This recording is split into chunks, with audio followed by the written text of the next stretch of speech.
So it's like, for me, the basic is always, and I've been on a spiritual path for 47 years. I have seen a lot of stuff in my own psychology, but I still have the attitude, if there's a situation that I can't resolve or that I react to, I need to look at myself.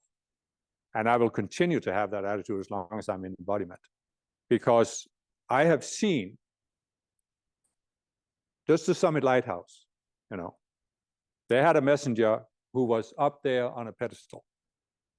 She was the perfect human being.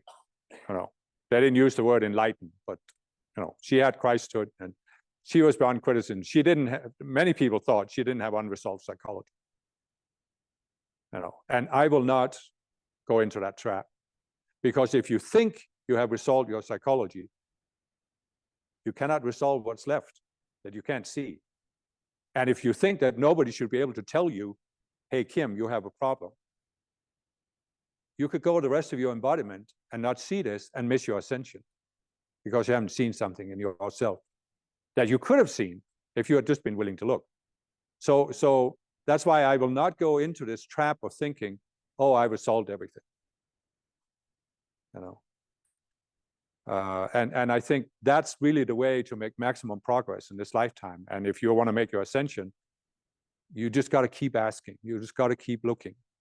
That's why, in the Summit Lighthouse, they had basically the same teaching we have now, about personal Christhood, qualifying for your ascension. But the ascension was up there, and it was clear that we all felt this is where we need to go to. But the Summit Lighthouse did not have a staircase that said, you take one step at a time and you keep walking up that staircase and you're going to make it. It was like there was a gap. The masters even talked about this, the gap. It's like something magical is supposed to happen. If I keep giving violet flame, then one day all my karma is balanced and I'll just catapult up there. But what the masters have given us today is totally different. And I was so relieved when they gave that teaching. The 144 levels of consciousness. And that at each level, there's an illusion you have to see. And that means you're never done as long as you're in embodiment. Until you ascend, you need to look for the next illusion. That was such a relief for me, because it's doable. This is something you can do. Whereas before it was this, like this magical thinking that something outside of you is going to take you up there if you just keep doing violet flame and study the teachings. And it was disempowering. And I can see when I look back how many people in the summit, they found the Ascended Master teachings and they made tremendous progress for several years.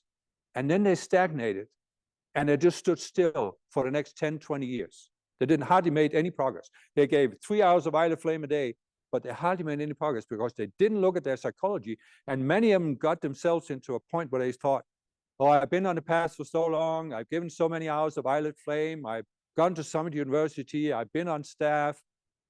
I don't need to look at my psychology. I resolved my psychology. And because of that attitude, they were not open to seeing something. And you know what Master Moore says, if the guru be an ant, heed him.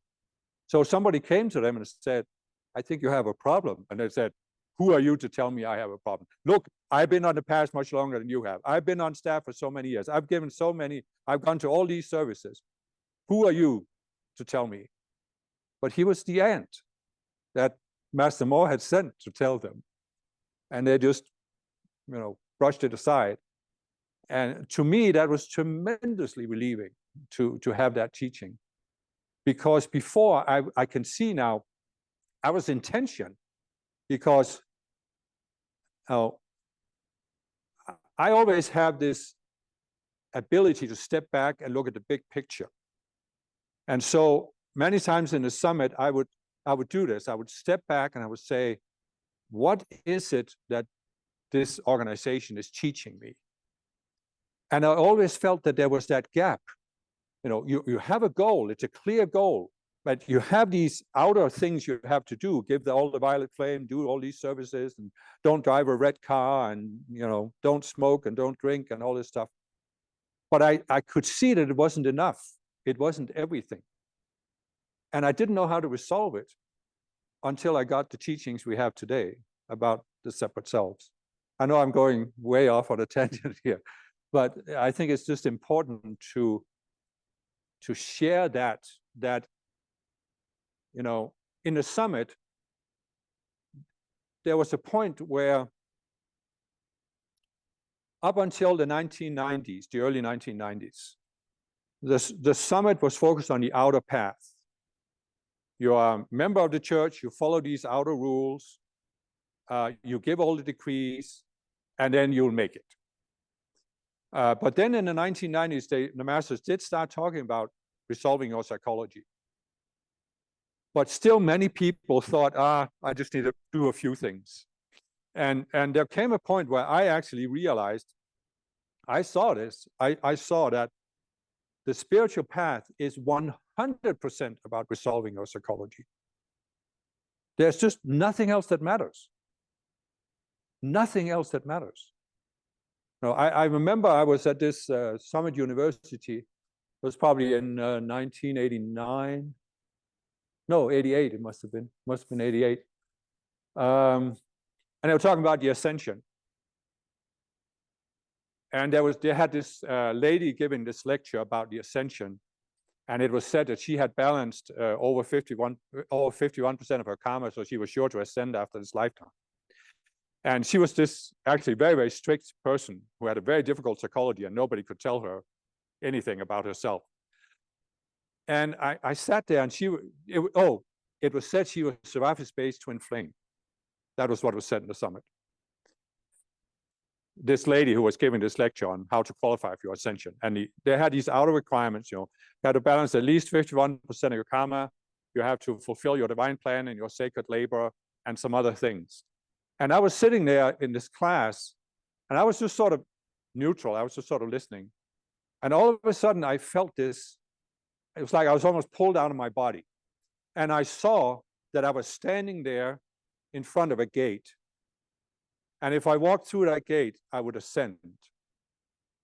And I also saw that before I could walk through the gate, I had to look back down at earth. And I had to look at everything on earth. And if anything I hadn't fulfilled, I hadn't done, I hadn't experienced, something I wanted to change, I couldn't ascend. Because ascending means leaving the earth behind forever. Finito. You're not doing anything more on earth, right? You're not an embodiment anymore. You're cutting off that whole opportunity you have by being an embodiment. It's gone forever. And if you have anything that you feel isn't finished, you have to go back.